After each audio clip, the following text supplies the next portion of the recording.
할렐루야. 가을 새벽에 오신 우리 성도님들을 환영합니다. 우리 서로 인사하실까요? 반갑습니다. 제 이름으로 축복합니다. 우리 하나님이 창조하신 피조물 가운데 우리 인간에게만 주신 놀라운 축복의 선물이 있는데 여러 가지가 있지만 그 중에 그 축복 중에 하나가 말할 수 있는 언어입니다. 이 언어는 우리 잘 사용하면 생명을 살리고 또 기쁨을 나누기도 하고 사람으로 하여금 소망을 갖게도 하고 부서진 마음을 치료하고 또 절망하는 인생에 새로운 희망을 갖게 하고 일어나게 하는 사람을 회복시키는 놀라운 능력이 있습니다. 근데 말을 잘못 사용하면 상대방의 신체 가해를 한 것도 아니고 막대기를 들고 때린 것도 아닌데 잘못 사용하면 관계가 깨어지기도 하고 분노하게도 하고 절망하게도 하고 인생이 무너지기도 하고 기쁨이 사라지기도 하고 이 언어가 얼마나 파워풀한지 몰라요. 우리 인생에 우리 자신에게도 그 언어가 우리 자신을 절망하게도 하고 새롭게 일어나기도 하고 그렇습니다. 그래서 이 말 언어 인간이 받은 놀라운 선물이고 축복인데 이 언어를 잘 사용하는 것이 쉽지가 않아요. 우리 자녀들에게도 이 언어 사용하는 거 잘 해야 될 텐데 깜짝깜짝 놀랍니다. 2-3살 먹은 아이에게 한 말이 기억하고 그 말을 사용하는 거예요. 놀라운 일이에요. 평생의 기억 속에 남아있는 것이죠. 그래서 이 언어를 얼마나 잘 사용해야 되는지 때로는 두려운 마음을 가지고 언어를 사용해야 된다는 생각이 듭니다. 우리 자신을 위해서도 그렇고 이웃을 위해서도 역시 마찬가지입니다. 그래서 야고보 장로님은 야고보서 3장에서 혀의 사용에 참 어려움을 이야기를 했어요. 혀는 길들일 사람이 없다 그랬어요. 곤충도 길들이고 말도 짐승도 다 길을 들이는데 혀는 길들일 사람이 없다. 그리고 삶의 수레바퀴를 불사르는 것이 말이다. 삶의 수레바퀴 인생 전체를 다 불살라버리니까 말이 얼마나 영향력 있고 파워풀한지 몰라요. 우리는 말을 너무 함부로 사용을 하죠. 우리 부엌에 들어가셔서 밥 잡수실 때 김치가 짜다느니 국이 맛있다느니 좋은 말은 해도 오늘은 좀 시원찮다느니 그런 이야기 절대로 하지 마세요. 왜냐면 정성껏 돈 들여서 1년에 1번, 2번 대접하는데 식사를 평가해버리면 완전히 그날 기분이 다 상하는 거예요. 우리는 그냥 한마디 내뱉었지만 상대방 가정에게 치명적인 역할을 하기 때문에 부엌에 가서는 무조건 맛있다. 오늘 누가 했네. 수고했네. 다 그렇게 하기를 주의 이름으로 축복합니다. 얼마나 중요한지 몰라요, 말이. 우리 교회에서 식사하는 건 우리 가정에서 딸, 아들이 밥 해주는 게 아니잖아요. 아내가 해준 밥도 함부로 이렇게 평가했다가는 그거 함부로 그렇게 말하면 안 돼요. 저도 가능하면 1년에 한두 번 말할 찬스가 있는지 모르지만 그냥 다 먹죠. 하나도 안 남기고 다 먹죠. 지금 뭐 때문에 그러니까 식사 때문에 그런 게 아니라 언어 때문에 지금 하는 이야기야. 언어 때문에. 열심히 수고하고 봉사하고 애썼는데 뒤에서 구시렁거리고 그런 봉사도 역시 마찬가지죠. 얼마나 힘들겠어요. 네. 그래서 수많은 삶을 살아왔고 수십 년 교회 생활 했으면 이제는 다 이해가 되기 때문에 하고 싶은 말도 내려놓고 격려하고 위로하고 잘한다, 수고했어. 이 말이 얼마나 아름다워요. 그럴 때 힘을 얻어서 더 할 수 있는 것인데 막 칼날처럼 말하고 말해놓고 난 뒤끝이 없어. 뒤끝이 없이 집에 가서 편안히 잠잘 줄 모르지만 아이들이 장난으로 연못에 있는 돌을 장난으로 던졌는데 개구리의 목숨은 죽었다 살아났다 해요. 그렇잖아요. 그러니까 우리 말 사용 잘해야 됩니다. 잠언의 말씀 보니까 은쟁반의 금사과 같은 말. 은쟁반의 금사과는 얼마나 아름다워요. 순결한 은쟁반, 순수한 은쟁반에 황금사과가 있으니 얼마나 아름다워요. 이건 비유인데 경우에 합당한 말을 그렇게 지혜자가 말한 거예요. 신약에서도 원수에 대해서조차도 말 함부로 하지 말라고 그랬어요. 원수 있습니까? 막 욕을 다 쏟아주고 싶은데 분명히 계시된 말씀은 원수에 대해서 축복하는 말 해라. 저주하는 말 하지 말라. 왜냐하면 상대방이요 아브라함의 믿음의 자손들이기 때문에 아브라함이 하신 말씀이 뭐예요? 내가 널 축복하는 자에게 축복하고 저주하는 자에게 내가 저주하겠다. 그러니까 우리 성도들 서로에게 축복하는 말 할 때 내가 축복받는 거예요. 저주하면 하나님이 나를 저주하시는 거예요. 분명히 아브라함 안에서 믿음의 후손인 우리를 향한 말씀이죠. 그래서 상대방에 대한 막 원망의 말을 하고 싶어도 많이 절제해야 돼요. 산상수훈에 겨운 주님, 형제에 대해서 라가라. 라가는 욕설이라는 말이에요. 욕설인데 하지 마라. 미련한 놈이라 하는 자는 지옥불에 들어간다.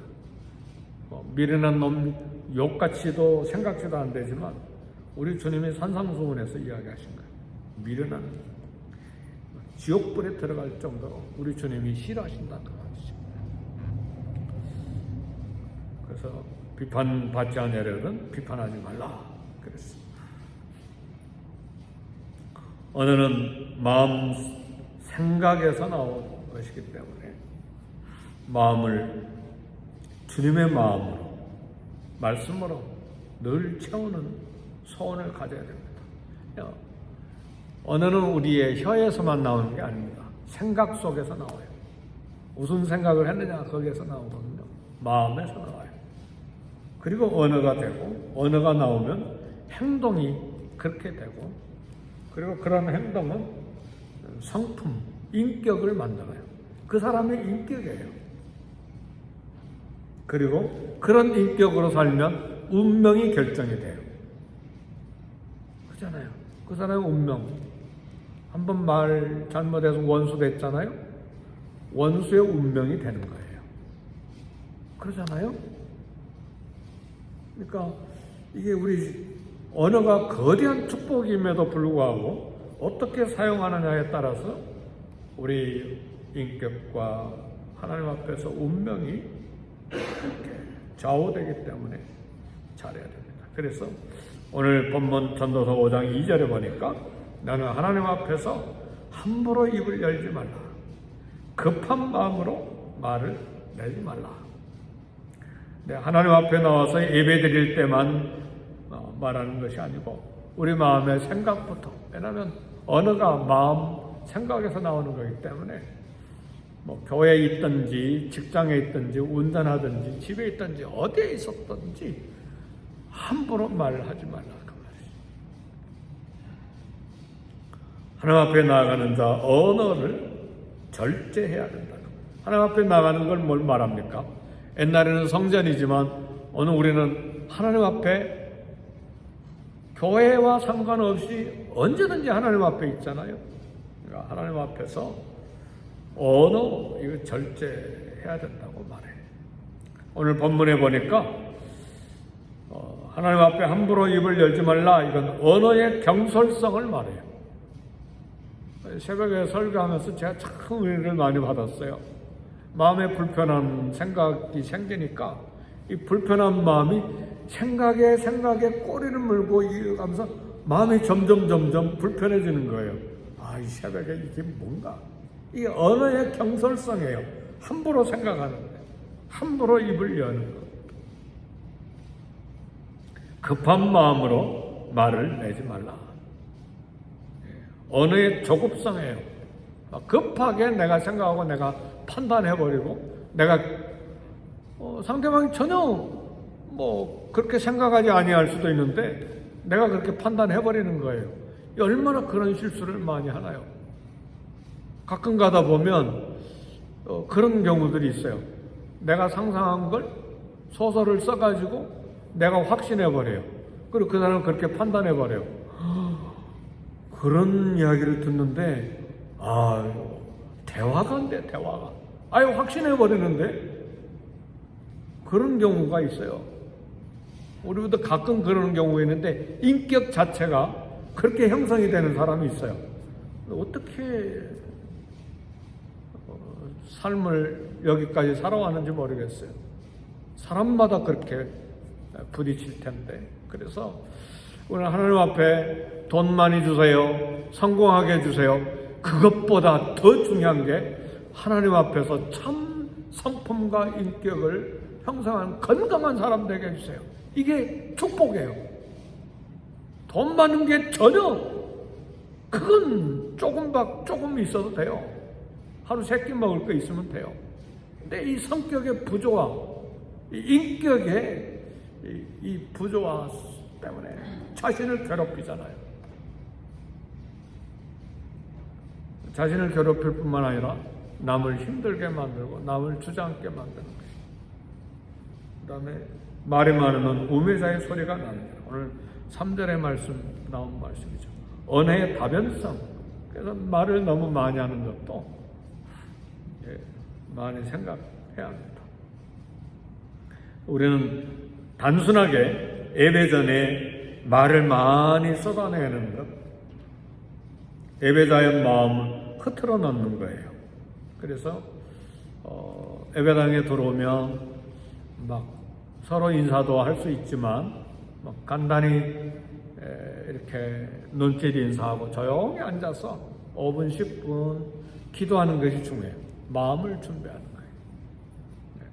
이런 예배 자세뿐만 아니라 예배 오기 전에도 집에서부터 마음을 준비하고 하나님 앞에 오는 것입니다. 말을 통해서 은혜가 맡길 수도 있고 죄를 지을 수도 있기 때문에 그렇습니다. 그래서 하나님께 나아간 자는 우리 마음 자세가 늘 잘 준비되어 있어야 돼요. 날마다 준비되어 있어야 돼요. 꼭 예배에 나오기 위해서 마음 준비하는 것도 있지만 늘 하나님 앞에 우리가 살기 때문에 집에 있든지 직장에 있든지 운전하든지 마음이 늘 하나님 앞에서 준비돼야 된다는 말이에요. 사람이 보든지 안 보든지 우리 하나님 앞에서 살잖아요. 그래서 운동 경기자가 이기려면 모든 일에 절제하잖아요. 하나님 앞에서 말을 절제하고 생각을 절제해야 돼요. 생각 많이 절제해야 돼요. 절제하는 방법은 하나님의 말씀으로 채우는 거예요. 계속해서 내 생각을 주장하지 말고 하나님의 말씀이 나를 주장하게 만들어야 돼요. 그래서 말씀을 묵상하고 외우고 그런 말씀을 읽고 말씀의 거울을 삼아서 나를 들여다봐야 돼요. 화날 때 어떻게 해야 됩니까? 하나님 말씀을 생각해야지. 분내지 말라고. 형제에 대해서 미련한 놈이라 하지 말라고. 하나님의 말씀으로 늘 예수님으로 내게 가득 체험받아야 돼. 잘 안 되잖아요. 성령님이여 내 안에 충만히 임재하옵소서. 사랑과 희락과 화평과 오래 참음과 자비와 양성, 충성, 온유, 절제로 체험받게 해주세요. 우리 30년, 50년 믿었다고 해도 얼마나 성숙했습니까? 그리스도의 장성한 분량에까지 우리 주님이 이렇게 목표를 정해주셨는데 턱없이 부족하잖아요. 그러니까 도움을 받아야지. 하나님 앞에 침묵하라는 이야기가 아니고 마음의 진실함이 준비되어야 된다는 말이죠.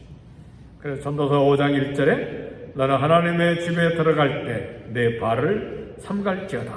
이 발이라고 하는 말은 막 쿵쿵쿵쿵 들어가지 말라 그런 말이 아니라 발은 행동을 말하죠. 행동 조심하라. 그 행동은 마음 중심 잘 간수하라는 말씀이죠. 마음을 잘 간수하고 하나님 앞에 겸손하게 나와야죠. 하나님 앞에 나올 때 내가 죄인입니다. 나는 저 세리와 같지 않고 일주일에 한두 번씩 금식하고 11조도 내고 손을 들고 얼굴을 막 바짝 들고 하나님 앞에 그렇게 하지 말라 그 말이에요. 나는 죄인으로서이다. 나를 불쌍히 여겨주세요. 늘 하나님 앞에 하나님의 아들이요 예수 그리스도의 피로 깨끗하게 씻음을 받았지만 하나님 앞에 나올 때 정말 죄인의 자세로 겸손한 자세로 은혜를 입은 자로 그렇게 나와야 돼. 예배 드릴 때만이 아니라 평상시에 언제라도 하나님 앞에서 그런 자세를 가져야 돼. 그래서 모세와 여호수아가 하나님 앞에 섰을 때 신발을 벗었잖아요. 신발을 내 발에 신을 벗어라. 모세도 하나님 앞에 신발 벗고 여호수아도 하나님의 사자 앞에서 신발을 벗었는데 경건하고 진실함으로 겸손으로 순종의 태도로 하나님 앞에 서야 된다는 말이죠. 그럴 때에 양은 목자의 음성을 듣습니다. 내 안에 내가 가득 차면 하나님의 음성이 안 들려요. 어느 때 하나님의 음성, 목자의 음성이 들리느냐? 겸손하게 신발을 벗을 때 하나님의 음성이 들려요. 막 일주일 금식하고 산에 가서 막 부르짖을 때 하나님의 음성이 들리는 게 아니라고요. 물론 그럴 때도 하나님의 음성이 들리겠지만 하나님의 음성은 겸손하게 하나님 앞에 엎드릴 때에 그리고 나를 내려놓고 주의 말씀을 청종하는 자세가 될 때에 하나님의 음성이 강물처럼 들리기 시작하는 것이죠. 진실한 성도 하나님 말씀 듣고 순종 위해서 무릎을 꿇는 자세가 필요합니다. 하나님 앞에서 하나님의 은혜를 덧입고 생생하게 하나님을 체험하기 위해서 우리 마음, 우리 행동, 언어를 잘 살피기를 원합니다. 하나님 오늘도 우리에게 은혜와 평안을 주시기를 원하십니다. 이 하나님의 우리에게 은혜와 평안 주시기를 원하시는 마음은 변함이 없으세요. 아멘 할렐루야. 오히려 우리가 연약할 때 더 많은 은혜와 평강을 주시기를 원하시고 우리가 실패할 때 더 넘치는 강물과 같은 은혜를 부어주시기를 원하시는 것이 하나님의 마음이에요. 왜요? 왜 이런 은혜가 있나요? 아들의 목숨이 저와 여러분들에게 바쳐졌기 때문에 하나님 아버지 저와 여러분을 위해서 아들의 목숨을 십자가에 바쳐주셨기 때문에 저와 여러분을 끔찍하게 사랑하시는 거예요. 그러니까 실망하고 낙심하고 어려울 때, 실패할 때, 그리고 곁길로 나갈 때 오히려 더 넘치는 은혜와 사랑을 쏟아주시기를 원하세요. 마치 아픈 자식을 더 가슴에 품는 부모와 같이 우리 하나님 더 뜨거운 사랑으로 우리에게 관심을 쏟아주시는데 사랑하는 성도 여러분, 이 아침 새벽에 하나님 앞에 기도하기 전에 신발을 벗고 경건하고 진실하고 겸손하게 순종하는 마음으로 서서 나를 들여다보고 하나님의 은혜를 사모하고 기도하는 이 아침 되시기를 주의 이름으로 축복합니다. 기도하겠습니다.